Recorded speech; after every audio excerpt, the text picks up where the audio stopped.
Sainte Marie, Mère de Dieu, priez pour nous pauvres pécheurs, maintenant et à l'heure de notre mort. Amen. Gloire soit au Père, au Fils et au Saint-Esprit, comme il était au commencement, maintenant et toujours, et dans les siècles des siècles. Amen.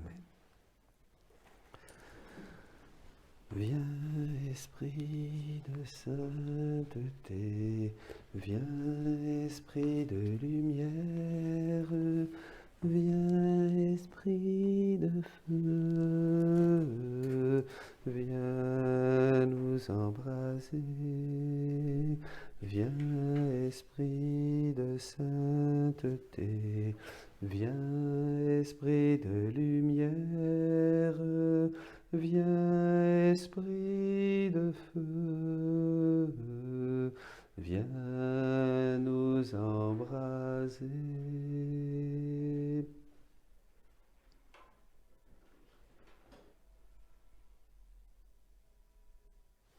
Au nom du Père, du Fils et du Saint-Esprit.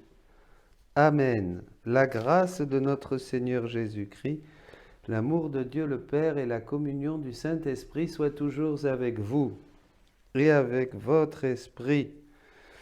Saint Josaphat a combattu jusqu'à la mort pour être fidèle à son Dieu.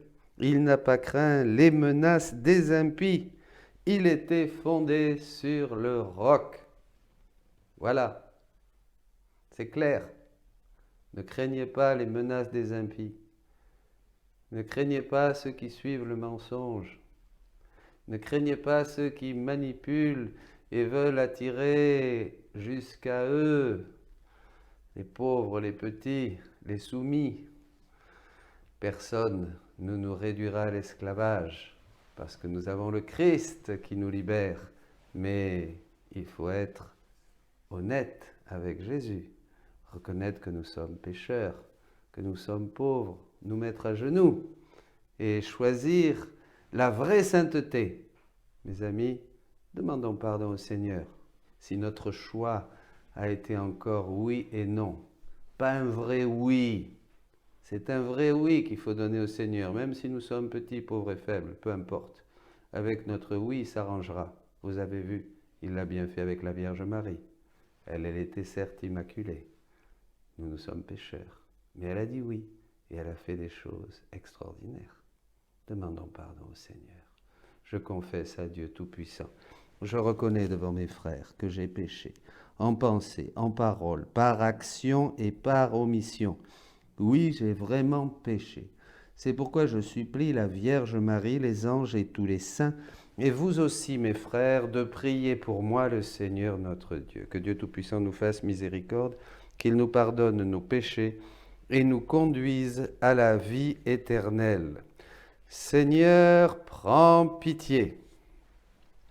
Ô Christ, prends pitié. Seigneur, prends pitié. Prions le Seigneur. Réveille en ton Église, Seigneur, l'esprit d'amour dont fut rempli l'évêque Saint Josaphat, qui donna sa vie pour son peuple. Permets qu'avec l'appui de sa prière et fortifiés par le même esprit, nous n'hésitions pas à livrer notre vie pour nos frères par Jésus le Christ, notre Seigneur, qui vit et règne avec toi dans l'unité du Saint-Esprit pour les siècles des siècles. Amen.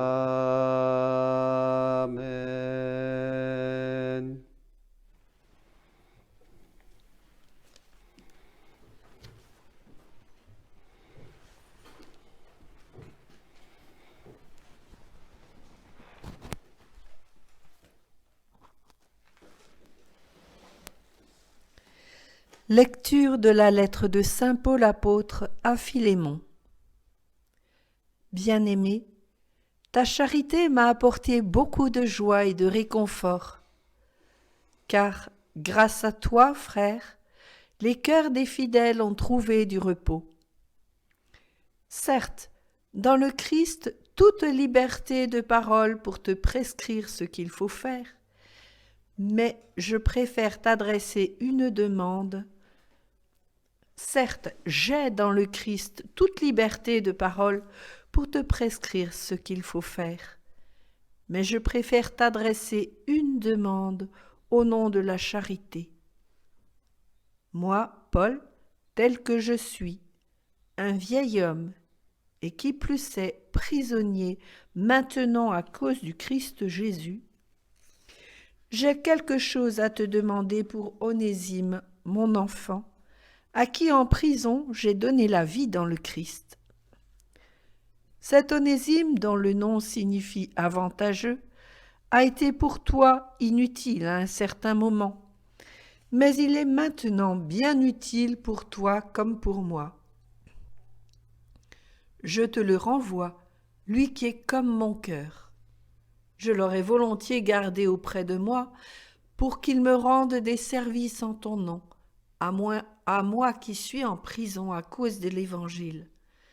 Mais je n'ai rien voulu faire sans ton accord, pour que tu accomplisses ce qui est bien, non par contrainte, mais volontiers.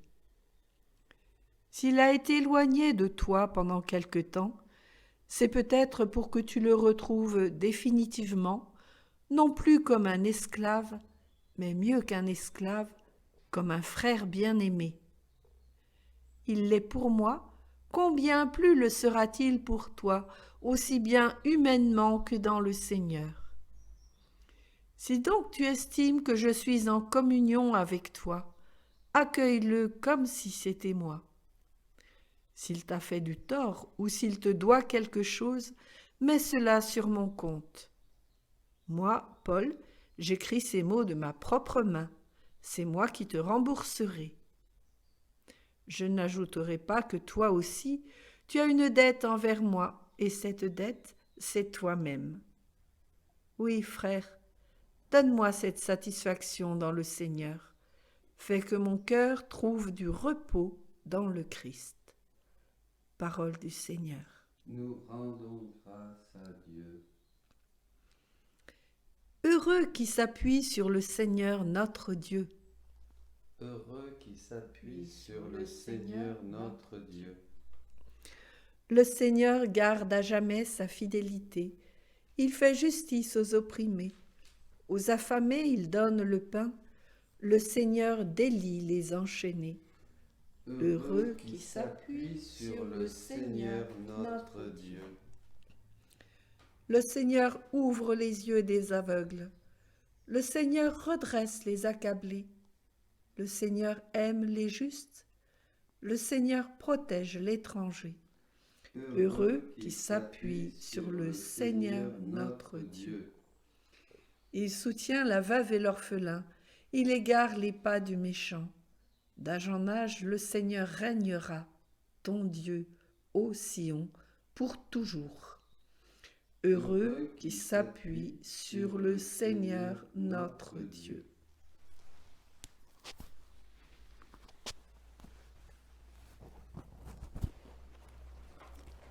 Alléluia, Alléluia, Alléluia. Je suis la vigne et vous les sarments, dit le Seigneur. Celui qui demeure en moi et en qui je demeure, celui-là portera beaucoup de fruits. Alléluia, Alléluia, Alléluia. Le Seigneur soit avec vous et avec votre esprit. Lecture de l'Évangile de Jésus-Christ selon saint Luc.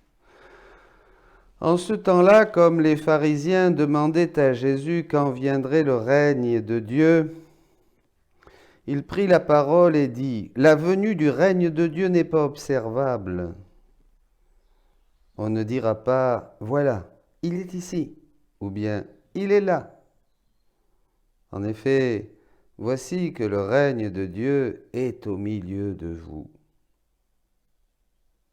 Puis il dit aux disciples, « Des jours viendront où vous désirerez voir un seul des jours du Fils de l'homme, et vous ne le verrez pas. On vous dira, voilà, il est là-bas, ou bien voici, il est ici. N'y allez pas, n'y courez pas. En effet, comme l'éclair qui jaillit illumine l'horizon d'un bout à l'autre, ainsi le Fils de l'homme, quand son jour sera là. Mais auparavant, il faut qu'il souffre beaucoup et qu'il soit rejeté par cette génération. Acclamons la parole de Dieu.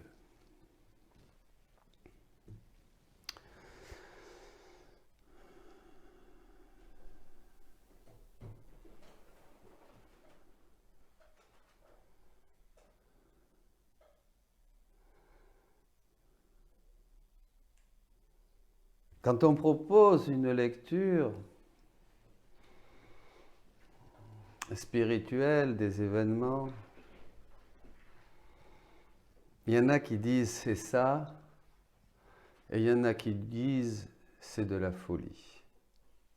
Et pourtant, est-ce que le monde que nous vivons, est-ce que ce que nous percevons est vraiment la vérité, la réalité de la vérité de ce que sont les choses?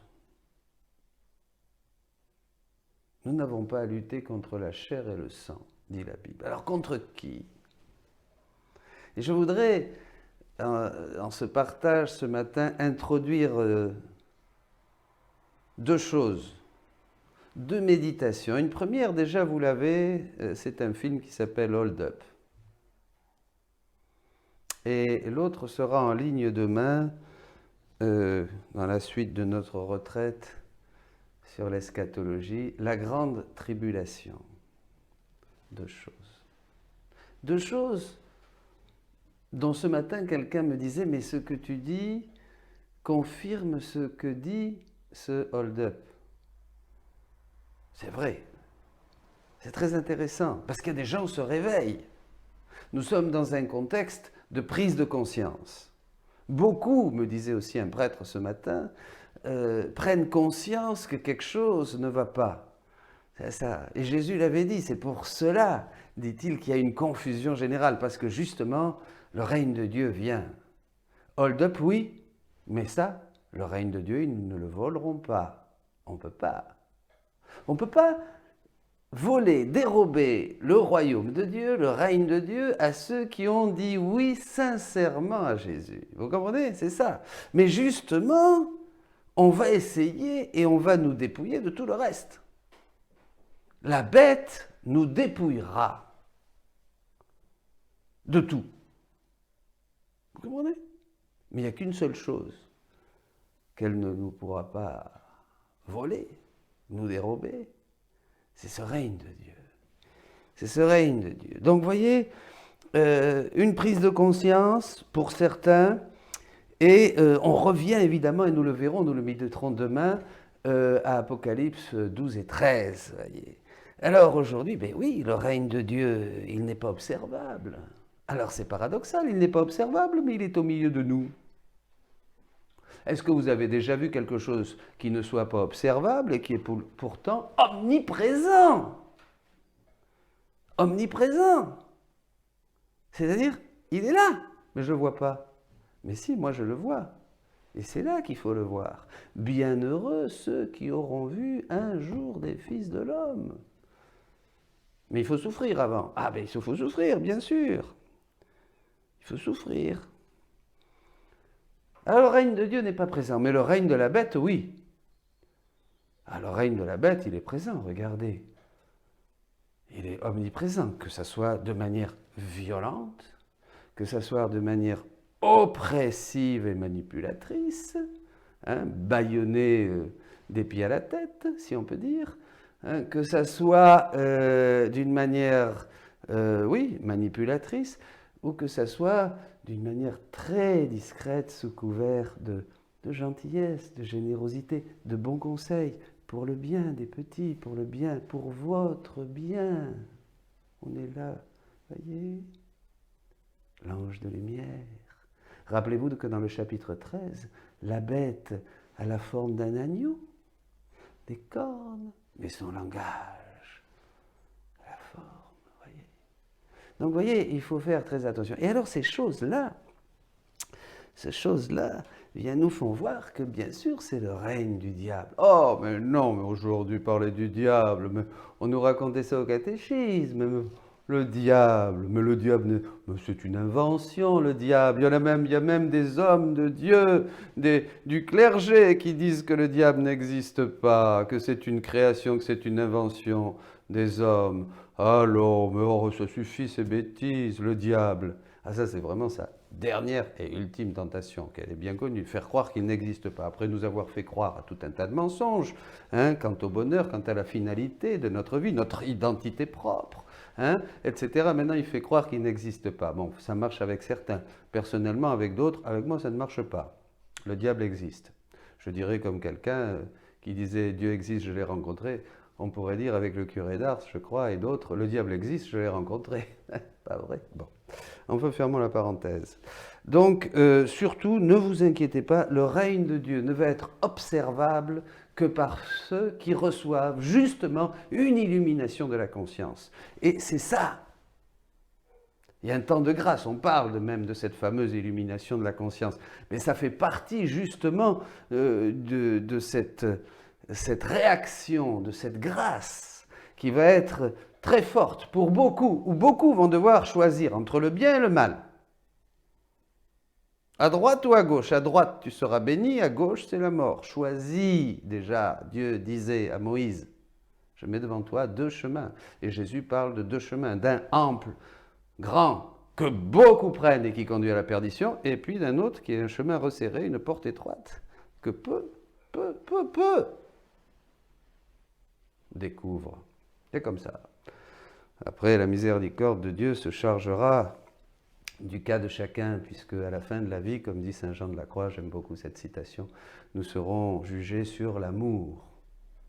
Et par l'amour, on peut rajouter. Bon, enfin, le règne de Dieu. Alors, n'y allez pas. Et alors, au milieu de ce contexte, évidemment, alors il y en a qui n'aiment pas quand je dis ça, mais qu'est-ce que vous voulez ? Pas là pour plaire à tout le monde. N'y allez pas à droite, n'allez pas à gauche, n'allez pas ceci, n'allez pas cela. Évidemment, on ne va pas courir partout. Puisqu'il est là, au milieu de nous. Pas vrai? Il est là, dit Jésus. Le royaume de Dieu est là, et il est là. Et c'est ce que Jésus dit à Louisa.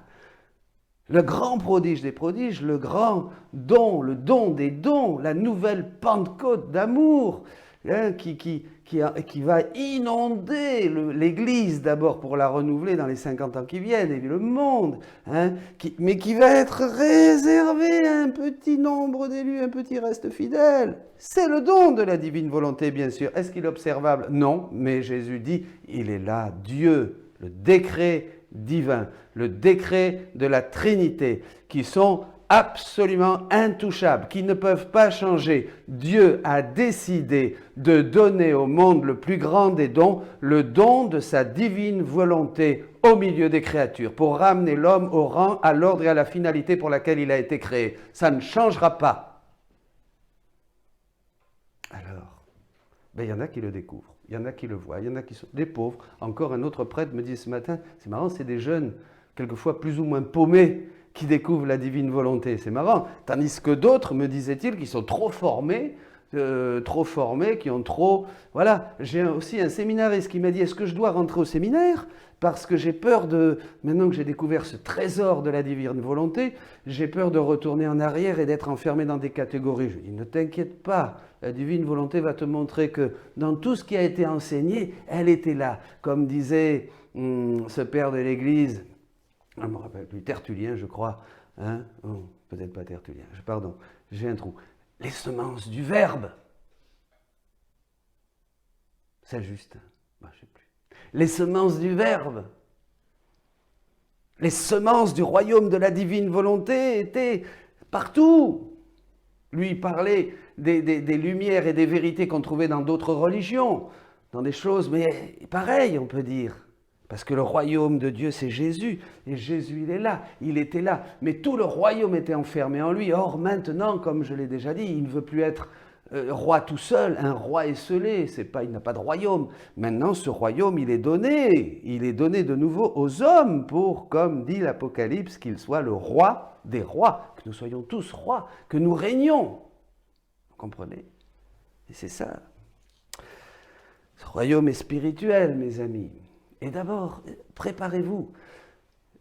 Au sein de cette tribulation, au sein de ce chaos, c'est la raison de la confusion générale actuelle, qui n'est rien d'autre que la préparation au troisième renouveau. Jésus, dans le livre 12, dit bien, Louisa, j'ai renouvelé tous les 2000 ans, j'ai renouvelé le monde. À la fin des deux premiers 2000 ans, je l'ai renouvelé par le déluge. À la fin des seconds 2000 ans, je l'ai renouvelé par ma venue sur la terre, très discrète d'ailleurs, la nuit, dans une petite crèche à Bethléem, où j'ai manifesté mon humanité. Il a manifesté son humanité à travers elle, comme à travers un treillis. Ma divinité s'est laissée deviner. Les bons et les très saints des 2000 ans qui ont suivi cette venue ont vécu des fruits de mon humanité et ont joui un peu de ma divinité, un petit peu quand même. Hein.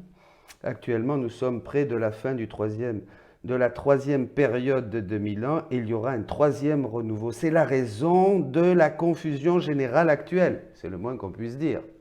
Pas vrai? Bon. Qui n'est rien d'autre que la préparation à une confusion, un chaos qui est la base d'une préparation. Oui. C'est l'agir de Dieu, ça. Hein. C'est pas comme nous. Hein. Nous, on voudrait que tout soit parfait pour pouvoir faire quelque chose. Dieu, pas du tout. Dieu, il est tout puissant. Il sait tout faire à partir de rien. D'ailleurs, il a tout créé à partir de rien. Hein. C'est la création. Il est créateur. Donc, au second, j'ai manifesté ce que mon humanité avait souffert, mais j'ai très peu fait connaître ce que ma divinité y a fait. À ce troisième renouveau, après que la terre aura été purifiée, et une grande partie de la génération présente détruite. Pas passer tout de suite à des destructions nucléaires ou peut-être, je ne sais pas. C'est une destruction de l'homme, c'est une destruction de notre identité, c'est une destruction de ce sang du Christ qu'on veut nous enlever, que la bête veut vraiment nous enlever notre foi, notre liberté religieuse, notre liberté de culte. Tout ça, c'est ce sang de l'Eucharistie que nous ne pouvons plus boire pour avoir la vie ressuscitée. C'est ça qui nous tue. N'ayez pas peur, dit Jésus, de ceux qui peuvent mettre à mort, tuer le corps, mais plutôt celui qui peut tuer le corps, certes, et l'âme. Et comment l'âme meurt? Quand elle est séparée de Dieu. C'est Dieu la vie de l'âme. Comme l'âme est la vie du corps, Dieu est la vie de l'âme. C'est clair. Nous sommes faits pour Dieu. Nous sommes potentiellement divinisables. Nous sommes faits pour Dieu. Nous sommes faits pour être comme Dieu. Comprenez? C'est ça que nous étions. Nous sommes bien loin. Après que la terre aura été purifiée et que la génération présente détruite, je serai encore plus magnanime pour les créatures. Mais oui, Dieu est toujours bon, bien sûr, même ce que nous percevons comme un mal est un bon et quelque chose de bon. Je réaliserai le renouveau en manifestant ce que ma divinité a fait dans mon humanité, c'est-à-dire le royaume de Dieu, hein, qui va déborder. Comment ma divine volonté a travaillé de concert avec ma volonté humaine, comment tout est lié en moi, comment j'ai refait toutes choses, comment chaque pensée des créatures fut refaite par moi et scellée par ma divine volonté. Mon amour veut s'épancher en faisant connaître les excès que ma divinité a fait dans mon humanité en faveur des créatures, excès allant bien au-delà de ce qui a pu paraître extérieurement. Jésus va déborder. La lumière de la divine volonté, comme dans le mont Tabor, va déborder. Et là, les créatures, ceux qui disent oui, le petit reste fidèle, attention, c'est très important. Et d'ailleurs, il s'agit d'eux dans ce contexte apocalyptique, puisque Jésus dit que c'est grâce au petit reste fidèle que l'épreuve sera abrégée. Donc cette épreuve, qui a déjà été prophétisée par saint Jean-Paul II, il l'avait dit. Très lié à Fatima, bien sûr, hein, nous verrons ça dans la vidéo, hein, très lié à Fatima, il l'avait dit, cette épreuve de ces dizaines d'années, là où la miséricorde de Dieu s'est manifestée plus que jamais, hein, alors que la bête remue la queue autant qu'elle peut pour tout détruire, eh bien, cette miséricorde de Dieu a été abrégée par le petit reste, par les élus, par ceux qui ont été choisis de toute éternité, puisque tout est dans l'éternité, Dieu est un seul acte, tout est réalisé, ceux qui ont été choisis pour faire partie des élus, des apôtres des derniers temps, le triomphe du cœur immaculé de Marie, ceux qui disent oui au règne, au royaume de la divine volonté. Les autres ne l'observent pas, ils ne voient rien, ils ne voient que du chaos. Mais ceux qui sont choisis savent bien qu'il s'agit du royaume de Dieu qui est au milieu de nous. Ah, mes amis, mon royaume n'est pas de ce monde. Eh oui, c'est un royaume qui va être donné, mais ce petit reste fidèle déjà prophétisé par Isaïe, et maintenant vraiment ce petit reste qui se réalise, sera un petit reste qui sera caractérisé par quoi? Posez-vous bien la question pendant cette retraite. Du jamais vu, un deuxième confinement, peut-être un troisième, je ne sais pas. Le temps qu'on est confiné avec le Christ. Pourquoi? Qu'est-ce qui caractérise ce petit reste? Dites-moi. Une plus grande sainteté. Au milieu d'un combat plus rude encore, une plus grande sainteté. Une plus grande sainteté, mes amis. Une sainteté qui transpire, une nouvelle et divine sainteté au sein de leur faiblesse, parce que ce sont les derniers, les plus pauvres, une génération de paumés. Déjà, Daniel Ange prophétisait les saints de l'an 2000 en parlant des petits, des drogués, des paumés, voilà, dont nous faisons partie. Une nouvelle et divine sainteté, oui, c'est eux qui peuvent parler aujourd'hui au monde. N'hésitez pas, dites oui, comme Marie a dit oui au règne de Dieu en elle et a conçu le Verbe, le Sauveur du monde. Dites oui aujourd'hui, vous les petits, les pauvres, les Anawines. Dites oui au règne de la divine volonté œuvrante, régnante en chacun de vous, et vous allez transpirer de cette nouvelle sainteté et vous ferez que le règne de Dieu deviendra, si, oui, observable à ceux qui ont un cœur pour l'accueillir.